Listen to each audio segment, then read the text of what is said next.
Hello everyone and welcome back to my channel. আর সবাইকে happy Sunday. তো আজকে রোববার সকালবেলা দেরি করে ঘুম থেকে উঠলাম, আর দেখো কি সুন্দর ওয়েদারটা। ভোরের দিকে বৃষ্টিও হয়েছিল, আর মায়ের গাছে এত সুন্দর সুন্দর ফুল হয়েছে, পুরো জালনা ভরে আছে। আর এই গরমে না দইয়ের ঘোলটা খুব ভালো লাগে, তো দুপুরে বানিয়েছিলাম। তারপর সন্ধ্যাবেলা উঠে আমি মুখে একটু আইস লাগিয়ে নিলাম, গরমে খুব রিফ্রেশিং লাগে। তারপর বাবার আর আমার জন্য একটু কোল্ড কফি বানিয়েছিলাম অনেক দিন বাদে। আর আজকে আমি কোনো ব্লেন্ডার বা কিছু ইউজ করিনি, একদমই পুরো হাতেই বানিয়েছি পুরোটা।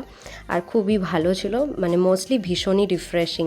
তো ওটাই আমি কিছুক্ষণ জানলার ধারে বসে গান শুনতে শুনতে এনজয় করছিলাম। আর আজকে সানডেটা একটু অন্যরকমই ছিল, আমি কোথাও বেরোইনি, বাড়িতেই টুকটাক কাজকর্ম করছিলাম। মোস্টলি মা সব কিছু করে দেয়, বাট তবুও মাঝে মাঝে ইচ্ছা করে যে নিজের মতো করে সবটা করি, একটু গোছাগাছি করি। তারপর একটু নেল পলিশ পরলাম, আর এই তো এভাবেই দিনটা শেষ হলো। তোমাদের সানডে কেমন কাটলো জানিও, ভালো লাগলে সাবস্ক্রাইব করো। Bye bye.